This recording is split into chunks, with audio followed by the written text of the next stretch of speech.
Hey guys, Mike here. So I wanted to talk about something important.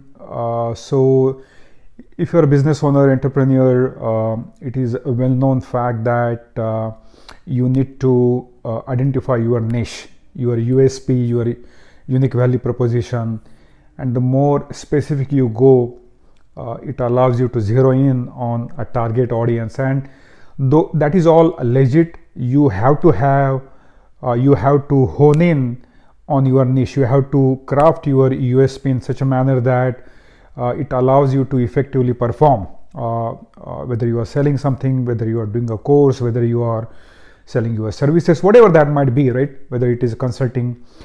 But there is one key ingredient that we ought to be thinking about even before we dive into your USP, your niche, and that is something I wanted to kind of touch upon today.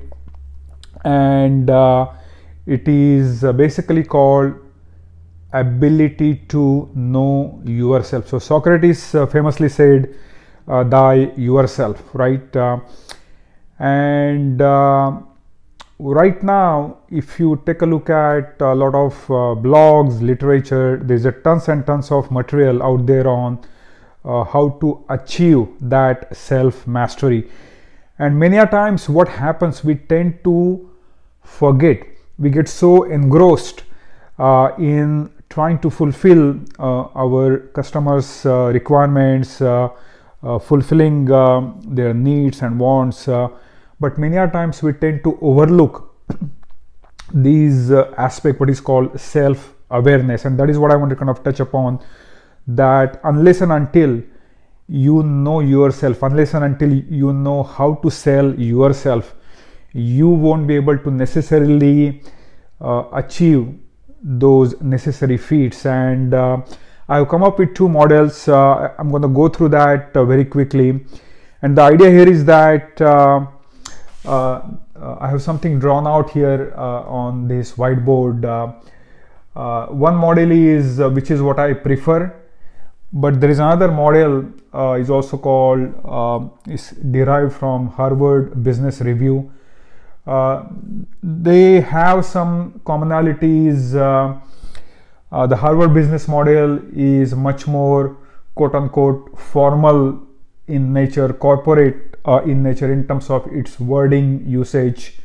That's why I also have created one chart here on the left side that is more simplistic, and that is what I wanted to kind of cover here for you. So and this model is called Johari window to determine, to identify your self-awareness. It's a very well-known model, and the idea here, the very gist of how you go about identifying your self-awareness has to do with two things. Number one is knowing yourself, and then knowing how others perceive you, because we just cannot just isolate ourselves in the world. We are part of a bigger ecosystem. We interact with others on a day in day out basis. So there are two aspects. There is the internal aspect, knowing yourself in terms of your thoughts, emotions, your feelings, what inspires you, all those things. And then the other aspect is how others perceive you in terms of how effective you are in terms of delivering, whether it is communication, whether it is delivering your products, services, so on and so forth. So the left one is called Johari window, and let me see. Yeah, I think you are able to see this. And what you have is the x-axis is what are some of the things that are known to myself, known to yourself, and then the x-axis is what are some of the things that are known to others, and then the y-axis is what are some of the things that are known to yourself.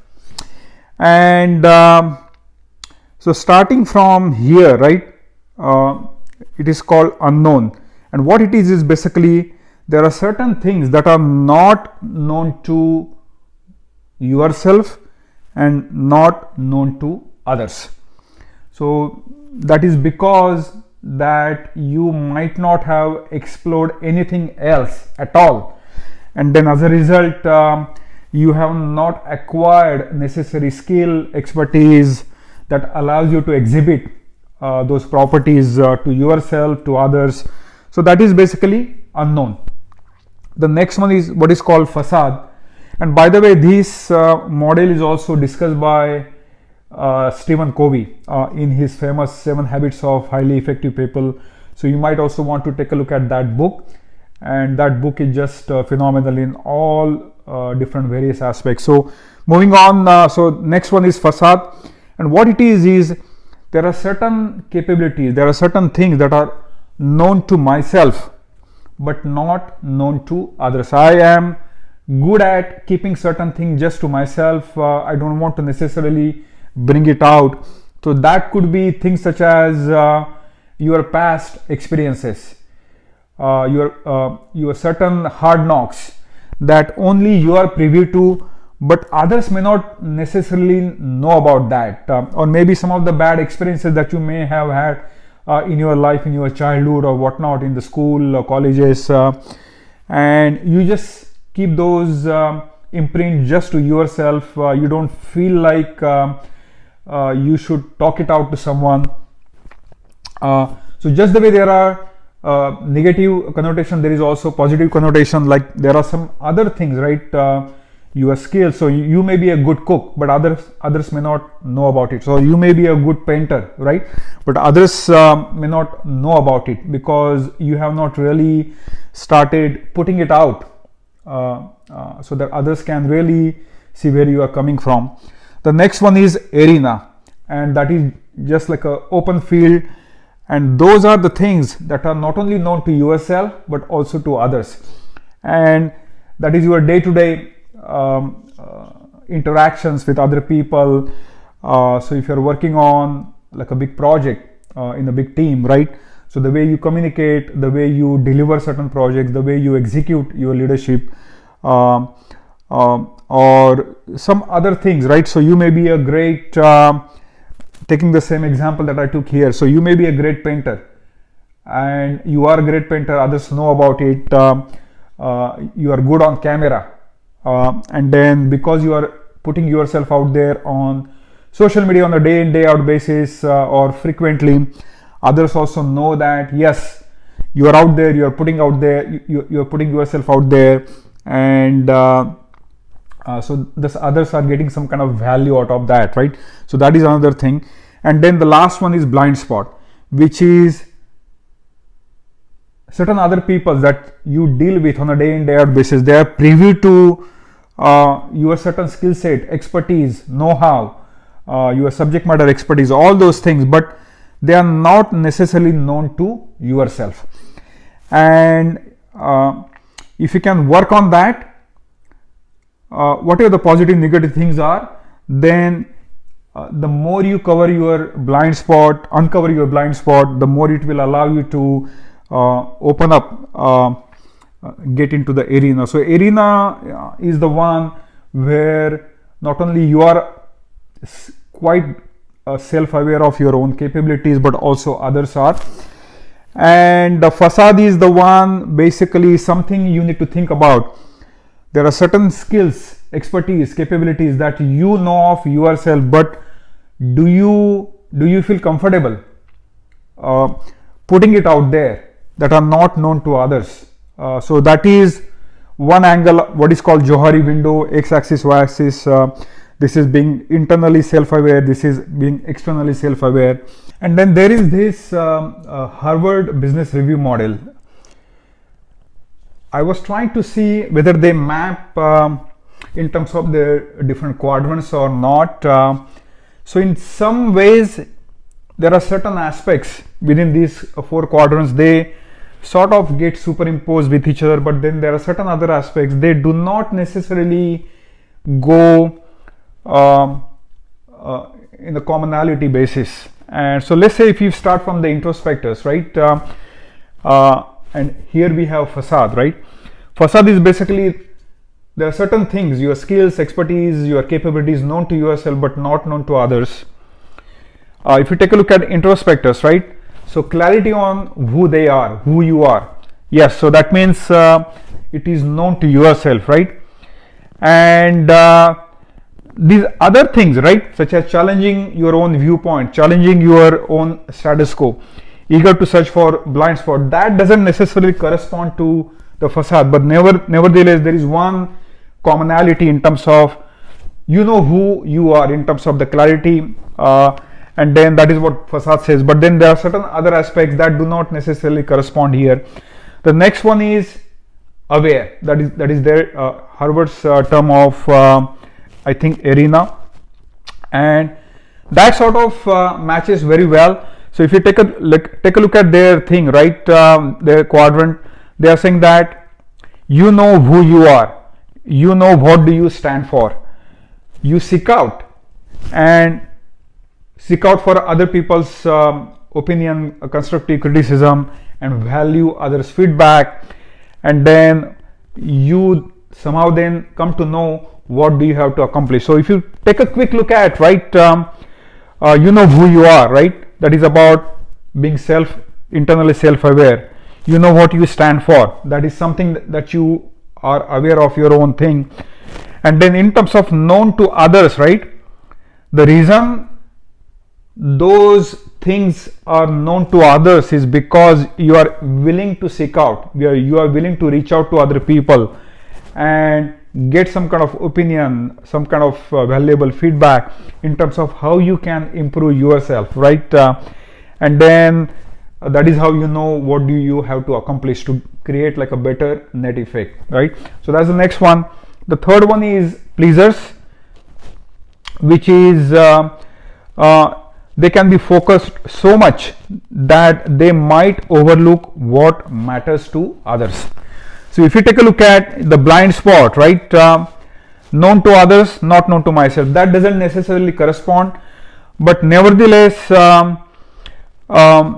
it gets into certain personality traits whereby it is talking about you are so self-centered, you are so self-focused, intentionally or non-intentionally, that you tend to overlook what matters to others, and that doesn't gel with here, but that is nevertheless I think great cue, that is a great ingredient for us to think about. Are we so self-centered that we tend to overlook what other people value in their own lives, right? So being a dad or being a mom, being a son, right? Are you so self-centered that you are only so selfish that you are tending to overlook what matters, what is important to others, right? So that is that. And then the last one is the seekers, right? They don't know who they are, they don't know what do they stand for, and then that doesn't necessarily again transpire into the unknown, which is not known to myself, not known to others, right? But nevertheless that quadrant in itself is important in the sense that you have not worked on yourself, right? And that is why you do not know what you stand for. So if you take like a net effect, right, of what this Johari window model is and what Harvard Business Review model is, when you try to mix and match, right, the net effect that it will allow you to become much more aware of your own self from the internal perspectives and then from external perspectives. So I try to go by these two models. This is really simplistic in nature. Knowing to myself, knowing to others, not knowing to myself, not knowing to others, not known to myself, known to others, and then known to others, not known to myself. So it is very simple interpretation of coming to know about quote unquote know thyself, and then you can put another color on this window, on this Johari window, by superimposing this Harvard business model. So summing up, yes, your niche, your USP, your value proposition is extremely important, and the only way you can zero in on that, I sincerely believe, when you try to come up with this self-awareness model for your own business, for your own self. And only when you are able to sell yourself on you, I believe it will allow you to zero in, it will allow you to hone in on your USP in much more disciplined way, much more diligent way, much more predictably. Hey guys, so a quick homework exercise for you is I would highly encourage you to draw these two diagrams. One is the Johari window, which is simplistic model, and then Harvard Business Review, which I feel it is a little bit much more complicated, complex. But nevertheless, all these facets, all these aspects, all these ingredients are going to be important for you to dive deeper in identifying your skill set, your strengths, your personality traits, your weaknesses. So it will challenge you to take a hard look at yourself, right? Try to understand, are you able to challenge your own viewpoints? Are you able to challenge your own status quo? What are your weaknesses? What are your fears? What are your desires, right? All those things, right? They can fit nicely into these two diagrams, and then try to find out what are some the facade areas, the arena, the blind spot, what are some of the unknowns. Same here with are you a seeker, are you an introspector, aware, pleaser. And I don't think there is right or wrong. The idea behind this exercise is to delve 1 or 2 feet deeper into your own personality. Try to get some opinions from your colleagues, from your own family members in terms of how others perceive you. And then come up with some quick exercise, make a mental note, and then depending on your 1 year goal, 2 year goal, 3 year goal, right? Try to map it out. And then once you know this, right? But once you know how well you know about yourself, that will also help you to zero in on your niche. It will also help you to hone in on your craft, your message, and how you are coming across, and what sort of changes you can make, whether you are writing a blog or whether you are creating a video content, so on and so forth. So I hope it gave you some spin, some different color in your thinking, some different perspectives. Love to know what you think about this video. Talk to you later. Take care.